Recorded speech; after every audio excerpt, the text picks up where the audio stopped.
fastest cars in the world. Use Uniroyal. Channel 19, WHNT Television, Huntsville. Missy Ming in New Hope, Georgia, will talk with a survivor that crawled out of this wreckage and made it. Michael Lamoth in New Hope, Georgia. The big question is why. Jackie Kennedy in Fayetteville, the rain is gone, but the water's still here.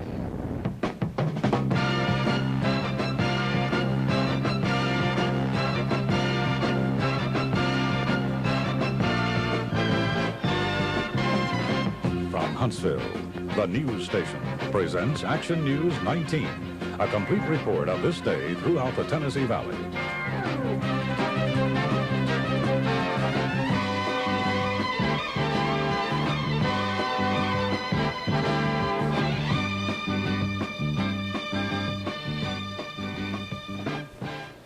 Good evening. Port Harris is sitting in for Missy Ming this evening, who is helping in the preparation of the Action News 19 special at 6:30, Disaster at New Hope, Georgia. The death toll from yesterday's Southern Airways Flight 242 has now reached 68. The latest fatality is 50-year-old Glenn Bradley of Richmond, Virginia. In the meantime, federal investigators said today they believe the pilot of the Southern plane, Captain William McKenzie, was trying to land the aircraft when the crash occurred. Preliminary review of the wreckage indicated the plane's landing gear was down with the flaps in a landing configuration.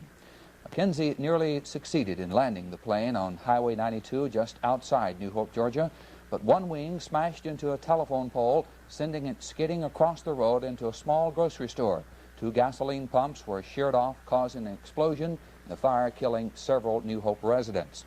The plane then cartwheeled into a stop at a wooded area and suddenly burst into flames. One of the first 5 or 6 people there. There's just people and fire and smoke everywhere. Were there many people trying to get out of the plane? They was already out there laying on the ground in the fire, and some of them out. There was nobody you couldn't see in the fuselage. Wasn't enough of it to see. Did there seem to be any survivors? I saw about 10 or 15 that come out of the plane, survivors. But 24 passengers have survived. Those survivors are being treated in hospitals throughout Georgia. Some patients are listed from serious to satisfactory condition. And the ones that are still alive have something in common.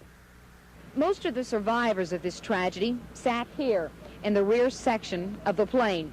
When the flight left Huntsville, it was raining. 10 minutes into the flight, heavier rains, then hail. One survivor told me lightning struck one of the wings, knocked one of the engines out, and then the other. For Jim Phillips of Huntsville, a passenger on the plane, it was a nightmare. But everything happened so quick, he says no one panicked. They only followed the instructions given by the stewardess for the crash landing. And then I knew that we were going down. And I just sat there waiting. I couldn't see out. I just looked over a seat and I could see part of the ground, and we were going into it. And prior to that, though, I was talking with the stewardess in the jump seat about the emergency door, opening it, how to open it in case we needed it. So that took up some of my time there. And right after that, we grabbed our ankles and hit the ground. And it seemed like it bumped a couple of times. Pretty good bump that I could see out of the corner of my eyes, and then it made one big bump, and I guess that's when it tore apart. You know, it was stopped immediately. When it stopped, I undid my belt, got up, and jumped out, and I think that's when the fire hit me. It seemed like a wall of flames. I just kept running. Flames were around me, just kind of looking at me. But I stepped out on the grass and took off across the lawn and where other people were. That's about it. As we reported earlier, investigators believe the pilot of the Southern Airways jet was trying to land the aircraft. Today, investigators began the painstaking process of reconstructing the events leading up to the ill-fated landing. The wreckage of Southern Airways Flight 242 is the worst aviation disaster in Georgia in over 35 years. And company officials acknowledge it to be probably the worst aviation disaster in Southern's history. Now, the big job underway is to find out exactly why Southern Flight 242 went down. Teams of investigators combed the wreckage beginning shortly after 8 o'clock this morning. They paid special attention to the DC-9's engines, both of which had flamed out, according to the pilot's reports to air traffic controllers. There are reports that the engines were fouled by large hail, but that wasn't Flight 242's only problem. Captain William Mackenzie reported a windshield failure to the Atlanta Tower. In other words, Mackenzie's windshield had cracked, again, apparently by hail. These are a few of the questions federal investigators will consider in the coming weeks. They have recovered both cockpit recorders, which are now being analyzed. And with their help, investigators believe they'll take a big step in answering why Flight 242 failed to reach Atlanta. Michael Lamoth, Action News 19, New Hope, Georgia.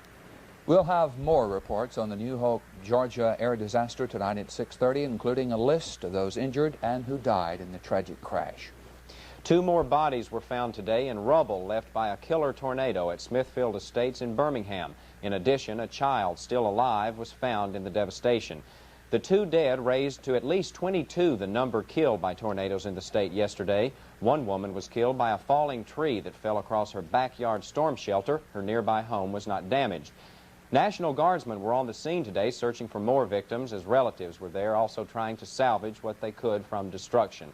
Alabama Civil Defense Director C.J. Sullivan said the damage was in a suburb and hopefully most people will have insurance on their homes. Still, he said he had urged the governor to ask for federal disaster relief. Sullivan says Etowah, Jefferson, St. Clair, and Jackson counties were hardest hit. Etowah suffered flood damage, and Sullivan and civil defense workers evacuated 300 people from their homes last night.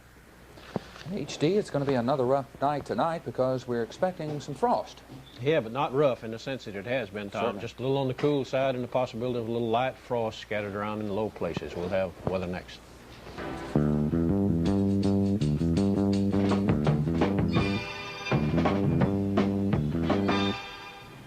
If you grow cotton or soybeans, you're faced with a lot of tough buying decisions every year. Well, this year, Basiline's making one of them easier for you.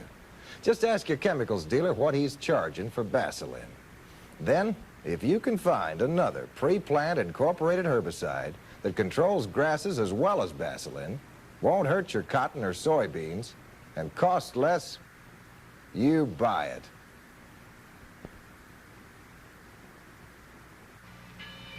You've got your standards. Everything you do has to meet them. You won't compromise.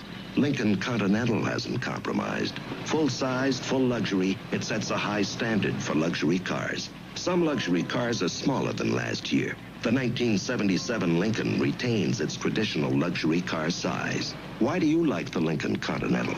I've got my standards. 1977 Lincoln Continental, a standard by which luxury cars are judged. If you need money, come to Associates Capital, where it's okay right away. Okay right away, yeah! Anytime you need money to pay the bills for your family, your home, your car, or your business, just come on into Associates Capital and tell them you want an okay right away loan. Get your money in a hurry, just come by our phone. Get an okay right away loan.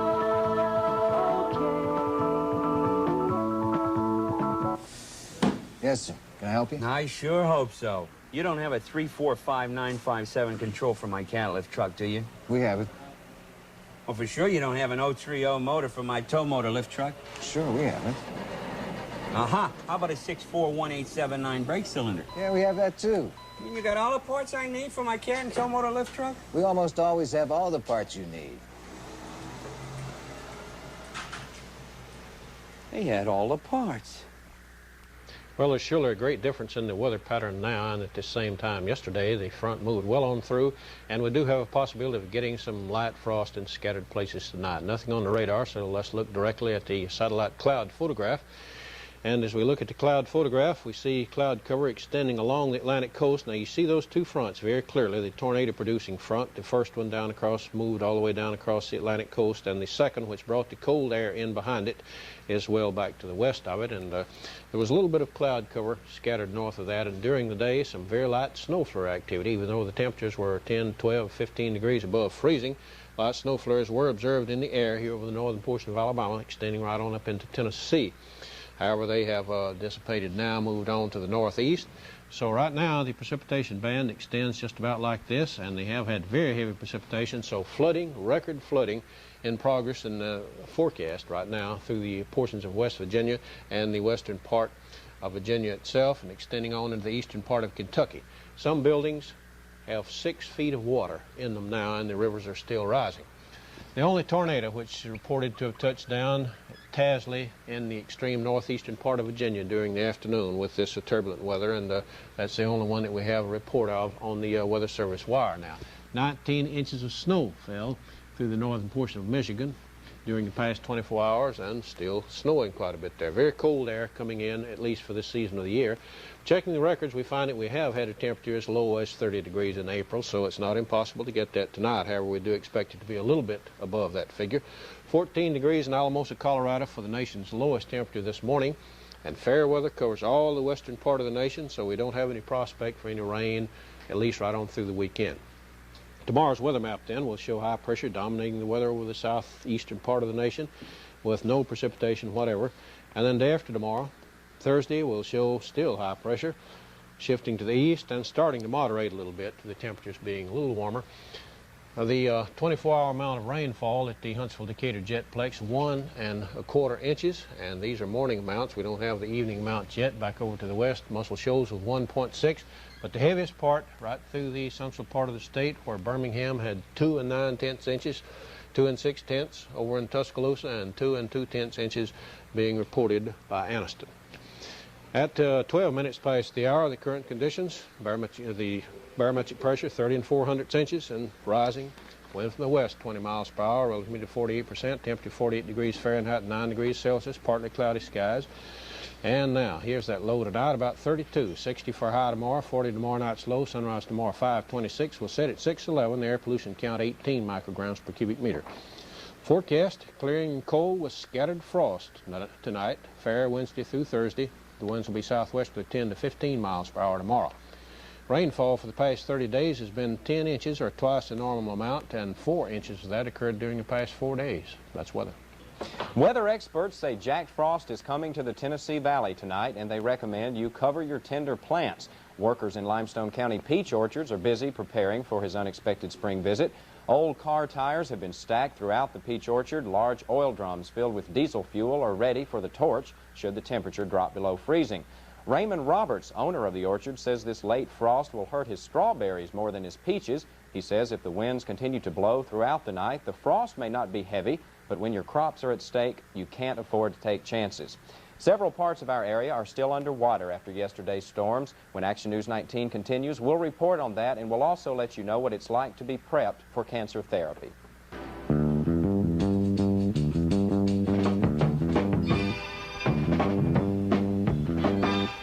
I had 5 last night. Me, I ate 7. I had to stop at 4.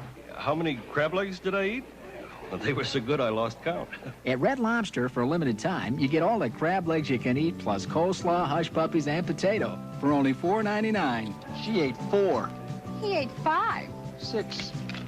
You may be surprised how many crab legs you eat. Red Lobster is where America goes for seafood. I sell Avon, and I can do great things for your looks. You never look so good. You never look so good. Barbara, give me some advice. Okay. Remember you told me to play up the color of my eyes? Sure do. And here's your answer. That's why candid colors are so great on you. You like it, Katie? With Avon, you never look so good. Moving to a new home, here, in another community, or across the country, make your choice the gallery choice. We show you illuminated color photos and full information on homes available. And we give you all our nationwide gallery services, from motel reservations to moving tips. At Gallery of Homes, we match homes to people.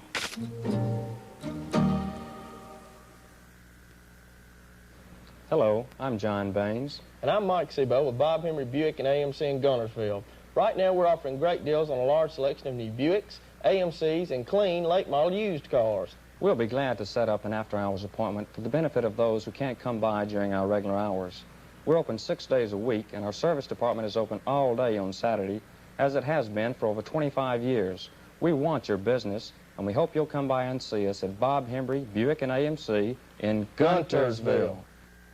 Things are getting back to normal around Lincoln County, Tennessee, after days of being partly submerged underwater. Although most of the water is gone, the damage and memory is still there, as Jackie Kennedy reports. Although the immediate danger is over, residents still feel the effect of the flash flood caused by extremely hard rains in the past few days. The rains not only caused property damage, but disrupted electrical power. The powerful waters also claimed the life of a young Fayetteville girl. Lincoln County residents are getting back into the swing of things, cleaning up, and some even decided to take the old route through town rather than go around. Jackie Kennedy, Action News 19, Fayetteville.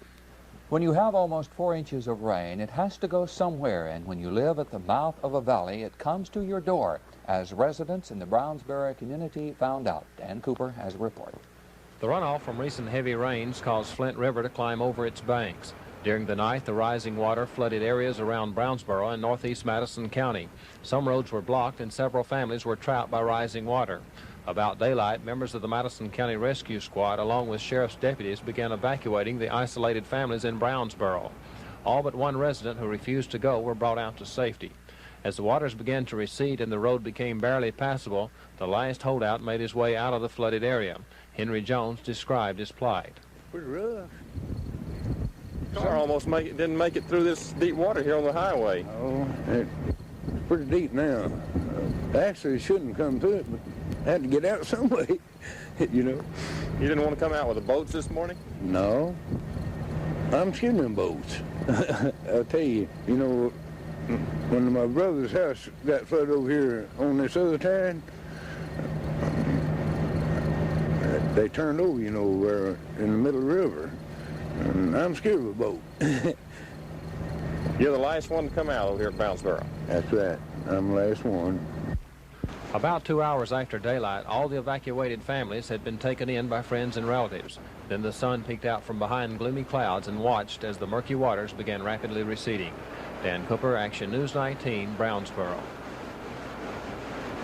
The Alabama Senate, convening in the wee hours of the morning, avoided one filibuster but quickly set the stage for another. While debate over one bill was set aside, waiting in the wings is a controversial small loan bill. It would allow moneylenders to charge higher interest rates, and it promises to start yet another filibuster. Attorney General Bill Baxley has filed a class action suit against General Motors. He's charging that the company fraudulently sold some 100 late model Oldsmobiles equipped with Chevrolet engines. Treating cancer, like all medicine, is a science blended with the art of dedicated professionals. Tonight, in the second part of his series on the subject, Hort Harris takes us to Huntsville Hospital. There we see the step-by-step process which leads up to radiation treatment. Monday through Friday, 8 to 5, there's a steady stream of cancer patients here. Some require no more than chemotherapy or drugs. Others, like Ruby Evans, need radiation. A 54-year-old mother of 3, Ruby Evans has cervical cancer. Mrs. Evans, when were you diagnosed as having cancer? It's been about a month ago. Do you remember what was your initial reaction? Yes. Well, it didn't upset me. I just accepted the fact that I had it, and I feel that they're going to do something about it. So. Like the more than 75 regular cancer patients who come here for treatment, Ruby Evans has put her life in the hands of this department and the professionals who make up its 15-member staff. Once diagnosed as having cancer and needing therapy, a patient is referred to Dr. Parker Griffith, a specialist in malignant disease. But before therapy begins, treatment is first acted out on a space-age machine. While it looks like a prop out of some science fiction movie, it's no toy, and its purpose is as important as the radiation treatment which will follow on another machine. This one is called, simply enough, a therapy simulator, and it's with this piece of hardware that the specialist takes X-rays to pinpoint the exact location of the cancer.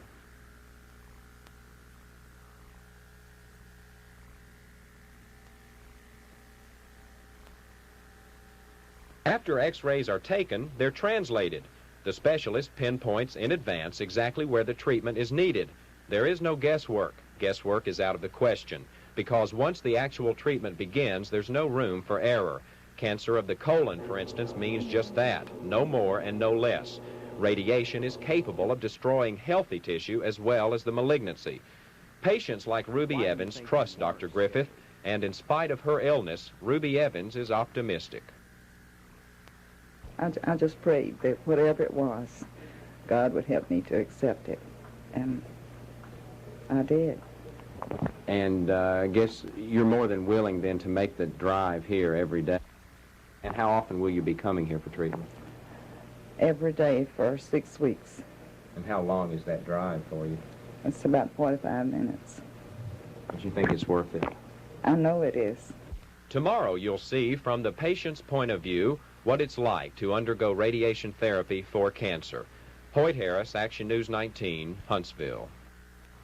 And Dick Curtis, they're getting ready to play golf in Georgia, right? Getting ready to play golf in Georgia, and contrary to popular belief, Muhammad Ali will not be hanging up his gloves. That story after this.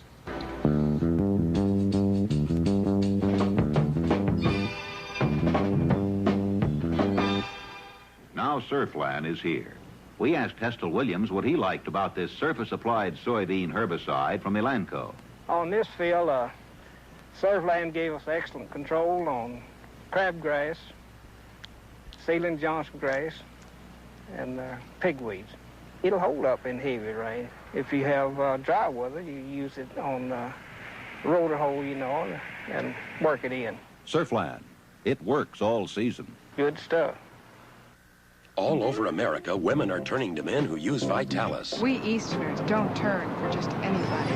Heads are turning to Vitalis. When a Midwestern girl turns, she means it. Heads are turning. Down south, a nice girl would never turn. Women are turning to men with... That's with another younger look. In California, we just turn. Heads are turning. No matter where you go in America, Century 21 will be there too.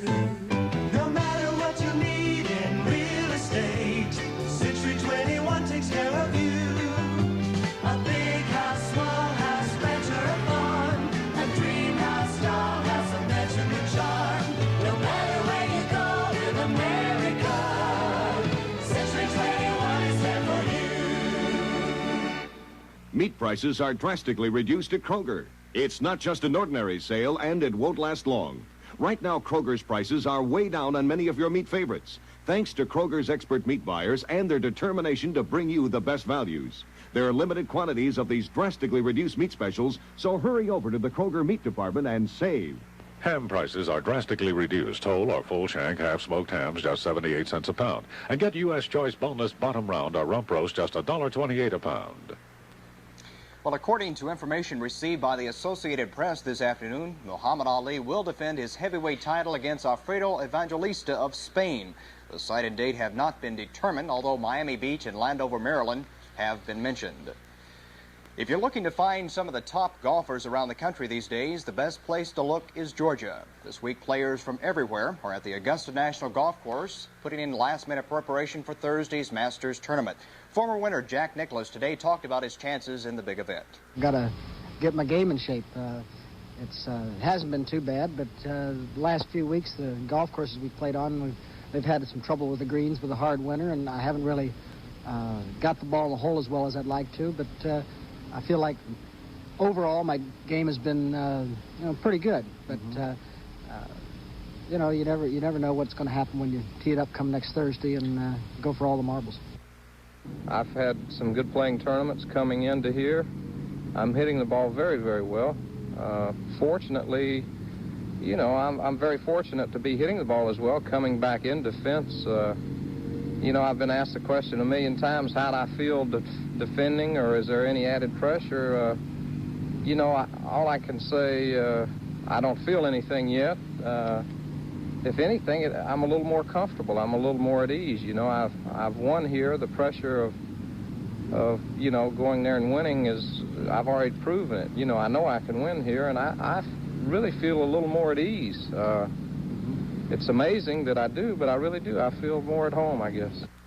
And we'll carry the event here on CBS. The weatherman is not acting like a baseball fan for tomorrow's National League opener at Cincinnati. One forecaster says it's going to be quite a bit colder than normal for the day. The players will be hitting and catching with the mercury not much above 40 degrees, but the fans of Big Red Country apparently don't care. 52,000 tickets have been purchased. Vida Blue says he's fed up with baseball and may never pitch again. The star left-hander for the Oakland A's says he's had it with Oakland owner Charlie Finley.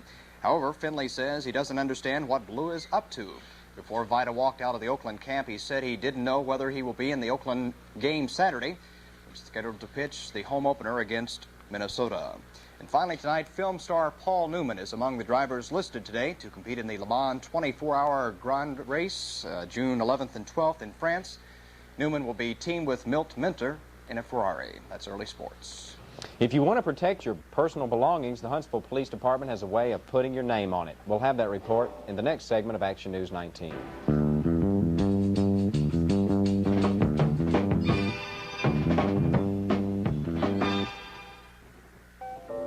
Wherever you go, if you love good times and you love good food, you're going to love new Earth Grains. More than 40 deliciously different pan and hearth-baked breads and rolls, even honest-to-goodness sourdough. And they all have the kind of freshness and good taste you can enjoy every time. So if you really go for good food, now you just have to go as far as your favorite store for new Earth Grains, the food lover's bread. Introducing one of the most remarkably engineered lawn machines in America, the Toro Riding Mower. It has a 5-speed transmission and an automotive-type clutch to give you smooth handling, a low center of gravity, and a wide track so you get a stable ride. An optional grass catcher you empty from the seat. In fact, about the only thing missing from Toro's new riding mower is you. Now, save $130 on Toro's front-engine rider with grass catcher while supplies last at participating dealers. We at Garrity Savings are proud to offer you beautiful Manchester wood products, free or at low cost when you save with us. All items are handmade by skilled Vermont craftsmen. Your selection of gifts includes a unique key rack, sculptured candlesticks, a handy towel holder, an attractive compote, or the colonial wastebasket. Come into any Garrity office, see the gifts on display, and select yours today. Remember, it does make a difference where you save. At Garrity, we offer you more. Huntsville's police department has joined with law enforcement officers in a nationwide program. It's an effort to help citizens protect themselves, as Jackie Kennedy reports. Last year, more than 1,500 houses were burglarized in Huntsville. In some cases, stolen items were retrieved and returned to the owners. But in a lot of cases, there was no identification on the items, so they might have ended up being auctioned off. Police encourages people to put some type of identification on any items of value. Then, if something is stolen, you've got a chance of getting it back. Huntsville, like many other major cities, offers free engraving service to any citizen who will just take the time to go and get the item marked. But in Huntsville, business is slow. Right now, as to date, we haven't had that good a response from the program, from the people in the community. Why do you think it's this slow? One reason is a lower crime rate in Huntsville, plus the natural idea that it's not going to happen to me, that the public thinks it's going to happen to my next-door neighbor, so why should I take the time? Engravers are also available for people who want to mark articles at home. Barnes says a marked item can be a deterrent because it will be very hard for a thief to sell. Jackie Kennedy, Action News 19, Huntsville. Coming up next here on Action News 19, the half-hour special, the New Hope, Georgia air disaster. That's the news for now. Thank you for being with us, and good evening.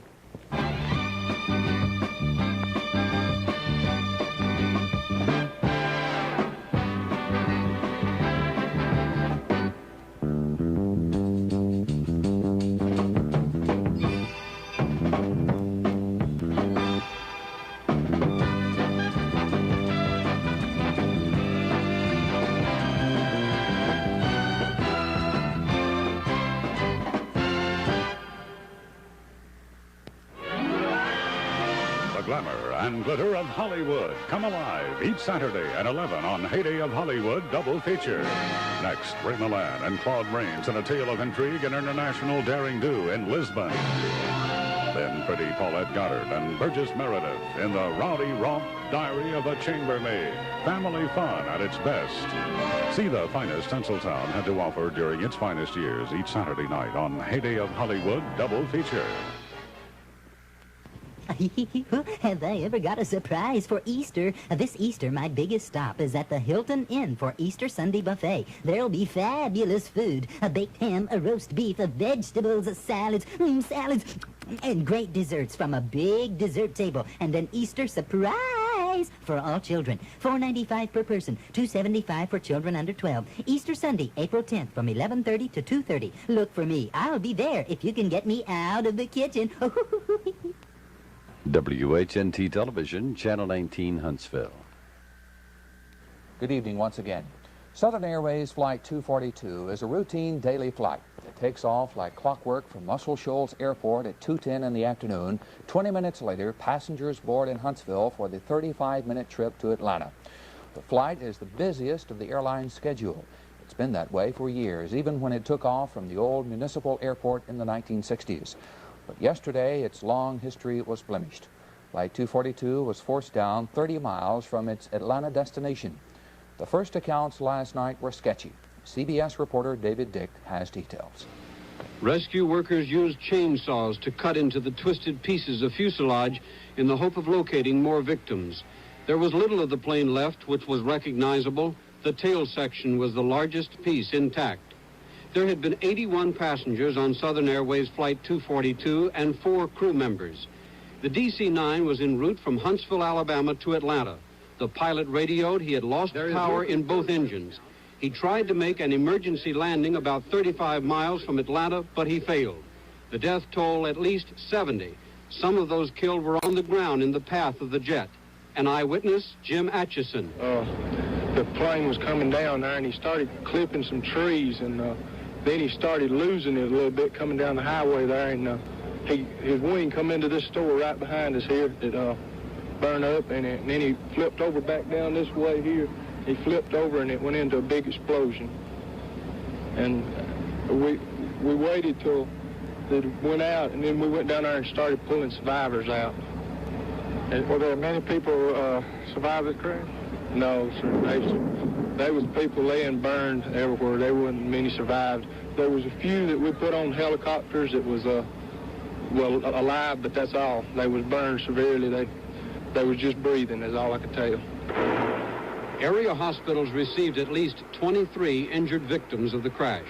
Most of them had been burned. There had been violent weather, including a confirmed tornado in the area at the time of the crash. One survivor, a passenger on the plane, Don Foster, identified as a licensed pilot, said lightning and hail apparently knocked out the engines. There had been golf ball-size hail reported in the area, as well as the tornadoes.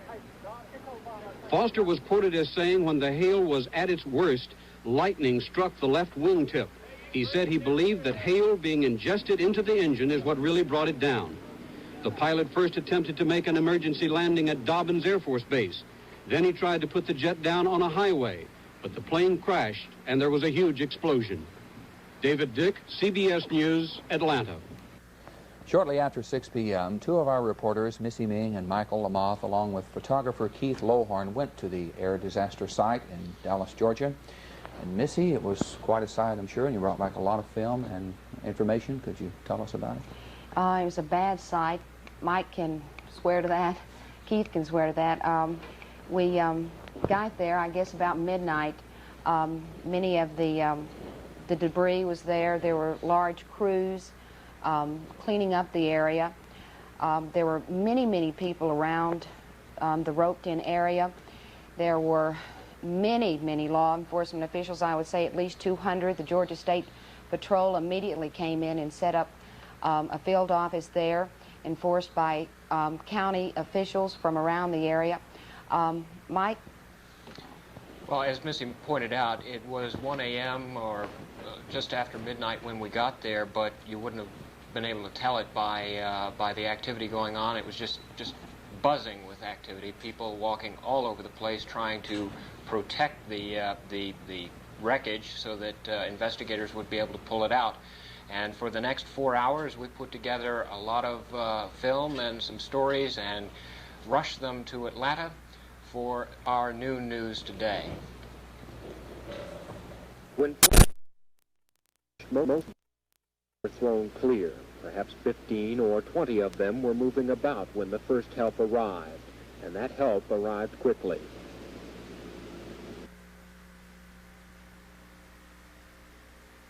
I came running down, and one of the stewardess out of the plane came running up and said, "Please help us, give us some help." And I said to my wife, Marie, I said, "Go to the house and get all the blankets and all the sheets and start trying to get the injured to lay down and to be quiet until we can get some help in here." Were there a lot of people walking around injured? Sir, there was approximately, from the time that I went from that point I tore off in our fire station, there's approximately 700 feet up the road from where the plane came in at. And we pulled our 2 fire trucks out. We laid our 2.5-inch lines down to the store that was on fire. We began to start fighting that fire. We pulled number 1 truck on down and unloaded approximately 1,000 feet of line down to the crash of the plane. At that point, we started to fight and fire on the 4 main parts of the plane that was on fire. All parts were burning. At that time, my assistant chief, Mr. Johnny Green Wigley, was driving the school bus.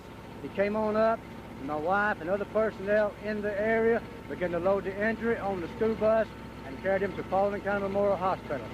During this operation, we combated the fire at the store and in the other 3 parts of the plane because live people were still in the wreckage, and we began to pull them from this wreckage. Within an hour, hundreds of ambulances, as one rescue worker put it, were on the scene. The injured were taken to hospitals throughout Georgia, most of them to Atlanta. Many are critically injured, and it'll be weeks before most are back on their feet again. Michael Lamoth, Action News 19, New Hope, Georgia. This is all that remains of Southern Airways Flight 242, a mass of twisted, blackened wreckage.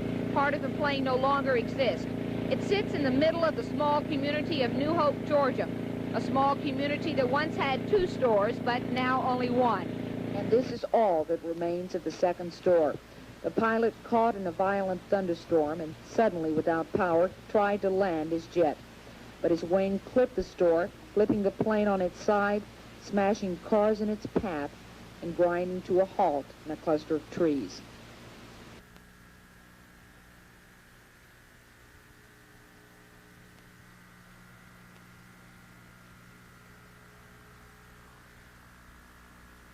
I was one of the first 5 or 6 people there. There's just people and fire and smoke everywhere. Were there many people trying to get out of the plane? They was already out. They were laying on the ground in the fire, and some of them out. There was nobody you couldn't see in the fuselage.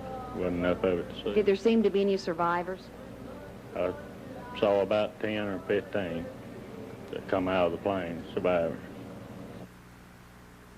All that is known right now is the debris of a plane that didn't make it. It's not only a tragedy for the families of passengers on Flight 242, but a tragedy for New Hope, Georgia. Local authorities estimate at least 5, maybe 7, of the townspeople were killed in the crash. Missy Ming, Action News 19, New Hope, Georgia. First that we shot when we arrived at New Hope, Georgia, a little after midnight, it was very hard to get kind of a conception of just how immense the wreckage was and how far it was spread afield. You'd be walking along in shadows, and all of a sudden you'd be stepping right into another piece of wreckage, and it was hard to really tell what was part of the plane, what was part of cars, and what was part of bricks and stone. It was a rather eerie sight. I think Missy would agree. The wreckage, I would say, at least 2 city blocks. The hill started where the plane first started down. It was a little hill. It went down. He barely missed a schoolhouse. He went down, struck several houses. 4 cars from New Hope were completely leveled. There were 8 passengers in those cars.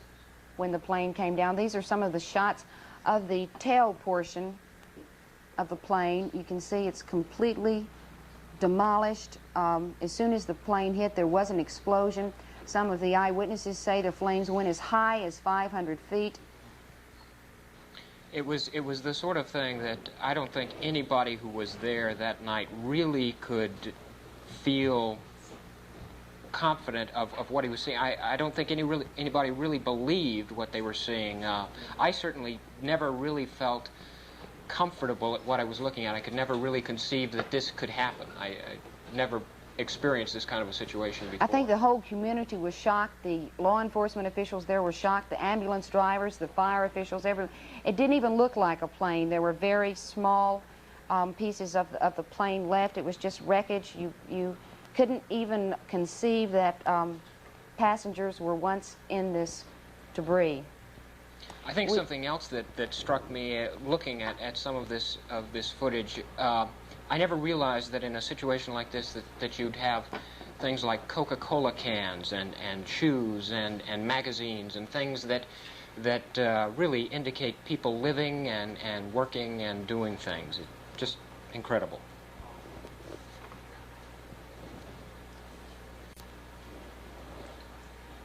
These again are some of the scenes of the cars. This is one of the officials looking at the cars. We were very amazed at the help that we got from all of the officials there. They took us in behind the ropes, gave us great leaves. The commandant of the Georgia State Patrol was very helpful. He gave us interviews, gave us coffee, helped us in any way that he could. He said that he talked with us in the wee hours of the morning, saying that rescue teams were still going to work into the night. The commandant of the Georgia State Patrol. Local law enforcement agencies surrounding this county, the enforcement agencies of Paulding County, of which the crash site is, and Georgia State Patrol personnel in the area now. Sir, will you continue later today to look through the wreckage for possibly more bodies? Yes, ma'am, we will be continuing the rescue efforts and going through the debris and assisting the other two agencies. At this particular time, the National Transportation Safety Board will be moving into the area and will conduct the investigation along with the Federal Aviation people. We conducted that interview with the major at about 3 o'clock in the morning, and by dawn, the first of the investigators were beginning to reach the scene under the auspices of the National Transportation Safety Board, the FAA, and other federal agencies, and they started to begin the long, laborious task of going through the wreckage, trying to find out exactly why Flight 242 ended up going into the ground. Mike, how far, excuse me for interrupting, how far was the morgue from the actual crash site? Was it several miles or just it was about 2 miles, 3 miles? Oh, I'd say at least 7. It was on the south side of Dallas. That's right. And it was a warehouse that was made into a makeshift. It was a completely empty warehouse until the crash. Right. Yeah. They, this morning, began moving the bodies of those passengers who were killed to the Fulton County Coroner's Office in Atlanta, where dental records and other means of identifying the dead would be taking place. Now, we'll be getting into the list in a few minutes, you know, the people that died in the tragic crash. But when can the relatives in this area be able to receive the bodies of the victims back in this area? Do you have any idea? Have you talked with anybody about that? I don't think anybody's really sure at the moment, Tom, because they, just based on what when the men and women that we talked to this morning, they really hadn't completed enough identifications to really be sure. This will take several more days. Oh, certainly, because it was less than 24 hours when we were there, and they still did not know who many of the victims were. The passenger was not, the list was not yet complete. One of the eyewitnesses there was standing outside of a grocery store in this small community of New Hope, standing there talking with one of his friends when he saw this tragic incident, and that's exactly what he called it. He said, "I've seen bad things before, but I never thought I'd see this." You were one of the first people on the scene yesterday afternoon. What did you find? Well, when we got to the scene, there was bodies scattered everywhere. There were a few victims that up and run from the plane that was on fire, and their clothes were burning off from them. We found a few that were still alive in the fire. We fought the fire down so that we could pull some out. Then after we got the fire under control, the rest of us broke up and started helping the people that we could help and moving some of the dead victims out of the way. Would you say this is one of the worst things you've ever seen? It's one of the worst tragedies I've ever seen. I thought I'd seen everything, but this is bad.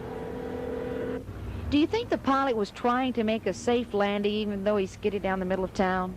Yes, the pilot was trying his best to make a safe landing. The way he showed with the plane, he was trying to stay right in the road and to stay out of the houses and what he could around here. But the pilot, I got to say, did a good job of controlling the plane after touching down. Did it just come down through this main street? He come down up yonder, was going to try to land the plane, it looked like, on the road. He touched down one time and bounced back up and caught some telephone poles. Then he come down again on his nose and started sliding until he hit the store down there. Then he went end over end and tumbled in down, and it exploded. Fire went maybe 300 feet high in there.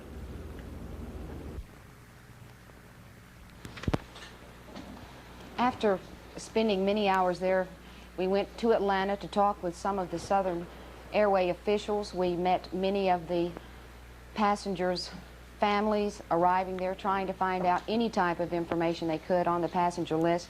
Then we returned back to the site. Many of the crews returned. Well, they stayed all night. They came back out again looking at that wreckage. We'll take a look at some more of that film now. This time is the warehouse where the bodies were temporarily being stored. We were permitted inside, however, we did not film any of that. It was such a tragic, terrible sight. One of the things about this sort of a thing is that I think all of the reporters there were trying to, while we do have an obligation to get a story here, we're not interested in sensationalizing a very sad situation. And everybody that was out there... The gore is there. You don't have to sensationalize it at all. The weather today was in marked contrast to yesterday's warm, tornado-like weather when the plane finally crashed. In late afternoon, there was rain, there was reports of hail, and overnight it was even warm, but this morning it was cold. It was very cold. Very cold. The Salvation Army was there with a makeshift coffee and sandwich and donuts for all of us. But it was really, the wind was very strong. It was very cold. We put on our jackets. These are those are the pine trees, the pine thicket where the plane ended up. Those were totally scorched from the explosion. This is one of the houses that landed next door. The plane did miss that house. This again is the tail section with the federal authorities. They're 4-member teams. There were about a dozen of those, Mike, checking out different... Right, they were each responsible for a different area to come up with everything from the quality and the situation as far as the engines were concerned to the possibility of human error on the part of the crew. And they would all gather all of this information, each of them representing various agencies, the airline, the FAA, and of course the Airline Pilots Association, and then come up with the overall. This is Major Cochran from here in Huntsville, Redstone Arsenal. About 10, a dozen, several of the passengers on this plane were, of course, from Redstone, from the MICOM school, from the Missile Command School.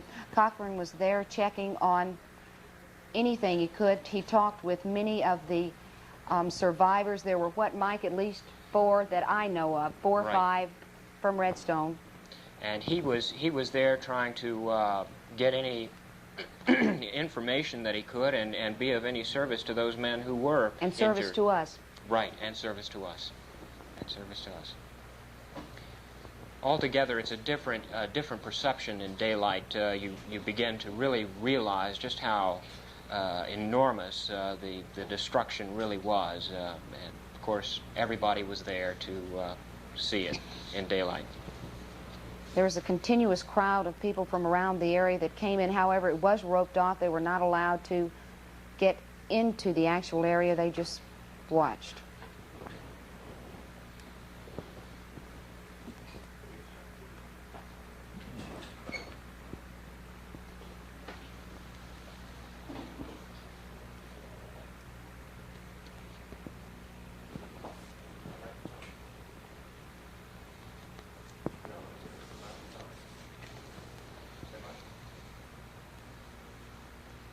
We have with us at this time, excuse me, Keith Lohorn, one of our photographers here at Action News 19, Keith, and I know that you supplied us with a very visual report this evening, and we appreciate it very much. I know you're a little bit tired. You'll barely be able to focus right along right now. Stayed up all night. Good job. Well done. Missy, I think you also talked with some of the survivors of the air crash. Right. I don't want to say I talked with some. I was able to find one. We called many of the area hospitals in Atlanta. I'd say 8 were taken to Burn Center directly from, they went to one hospital and then were later transferred to Atlanta. However, we were able to talk with one Huntsvillian, Mr. Jim Phillip, who works here in Huntsville, the father of 2 children, a wife, and he remarkably, he says, escaped harm, bad harm in this accident. He counts himself lucky. I talked with him earlier today, and he had nothing but good comments to say about the tragic accident. When you left Huntsville, it was pouring down rain then. When did you first run into trouble? I would say probably 10 minutes into the flight, but I'm not sure because I was reading. And we hit some turbulence, and it kind of startled me. I think everyone else. Everyone looked around, but it subsided then, and then we hit seemed like more turbulence. And someone said that lightning struck the wing, and I think they lost power on that particular engine, and they started into a emergency procedure for crash landings in the event it was necessary. And a little while later, the other engine went out, and then I knew that we were going down. And I just sat there waiting. I couldn't see out. I just looked over a seat, and I could see part of the ground, and we were going into it. And prior to that, though, I was talking with the stewardess in the jump seat about the emergency door, opening it, how to open it in case we needed it. So that took up some of my time there. And right after that, we grabbed our ankles and hit the ground. And it seemed like it bumped a couple of times, pretty good bump that I could see out the corner of my eyes. And then it made one big bump, and I guess that's when it tore apart. And it was stopped immediately. When it stopped, I undid my belt, got up, and jumped out. And I think that's when the fire hit me. It seemed like a wall of flames. I just kept running. Flames were around me, just kind of licking at me. But I stepped out on the grass and took off across the lawn and where other people were. That's about it. Would you say this is the worst experience you've ever been through? I believe it is. What were your last thoughts? You said you were busy talking with the stewardess about emergency exits. What went through your mind? Well, nothing particular went through my mind. I didn't start thinking about it. I was scared, but it was more a state of unreal, you know, like a dream maybe. And everyone was quiet. There was no panic. The stewardess did their job real well. And you know, everyone was just waiting. And that's what I was doing. I was just looking and seeing when I was going to hit the ground. I was waiting. Do you count yourself lucky since you were in the rear of the plane? Yes, extremely.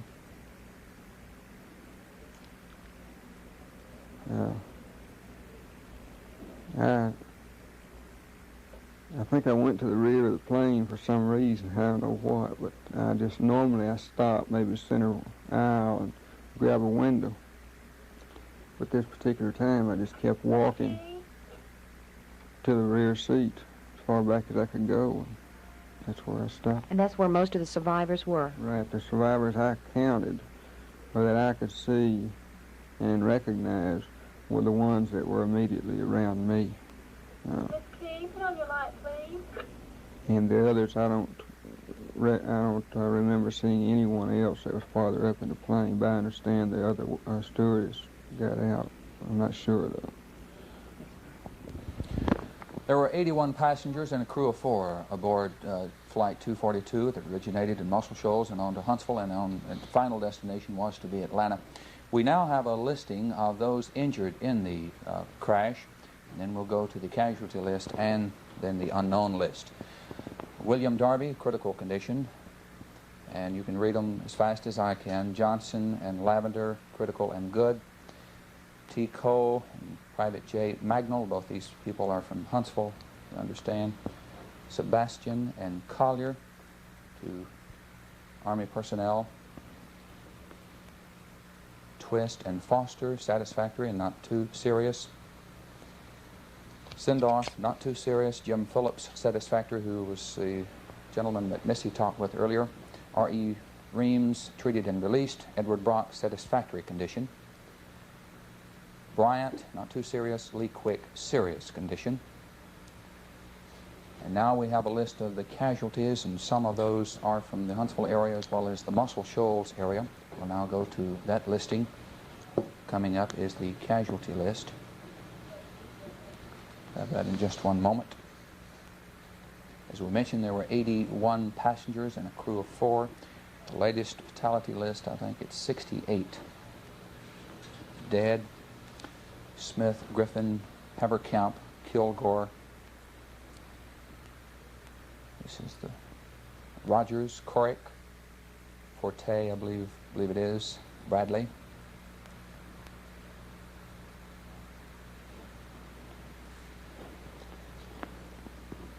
Sanders, Cheryl Zingo, and William Reeves. Hamby, Hay, Wilkinson, and Williamson.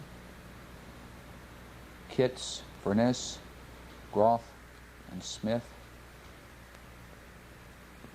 Zena, Berglund, Coley. This is the pilot, Captain William McKenzie of College Park, Georgia. He was pilot, and Lyman Keel Jr. was the first officer. Both were killed in the crash.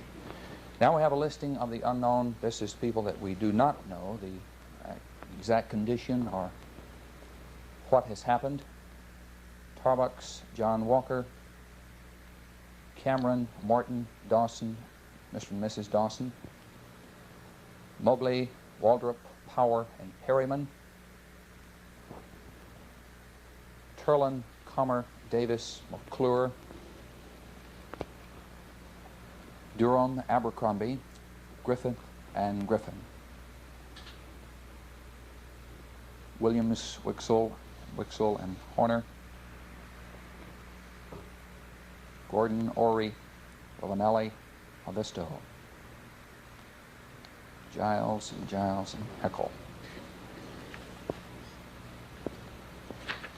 We gave you a listing of those that were injured in the crash as well as the casualties and those that are still listed as unknown. Missy and Mike, I know this has been a rough trip. You haven't had very much sleep. Would you like to, in summation, talk about the air crash just for a moment? Well, all I can say it was very tragic. All of us saw things that we didn't want to see. We saw it, the wreckage.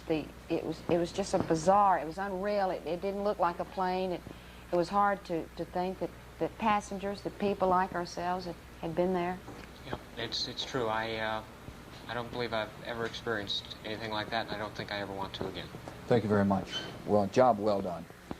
Southern Airways is one of the best safety records of any operating airline. But Mother Nature apparently playing a chief role in putting a blemish on that record yesterday as Flight 242 never made its destination.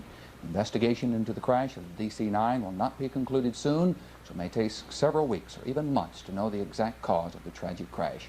I'm Tom Kennemer. Good evening. 5804. At Ford's, you'll love their spring shoe fashions. They'll pamper your feet at Ford's, where name brand shoes are their only business. Today's spring fashions from prestigious names in style and elegance. Naturalizer, Agner, Lady Florsheim, Footworks, Dexter, Men's Florsheim, and Buster Brown for boys and girls. All for today's lifestyle. Let Ford's pamper your feet. Ford's, now 2 Huntsville locations, the Mall and Parkway City Mall. Also Ford's Southgate Mall in Muscle Shoals. Channel 19, WHNT Television, Huntsville. Story. A man who won't chicken out. Tommy Corcoran, an old New Dealer, still wheeling and dealing. And golf champ Jack Nicklaus, a private man goes public.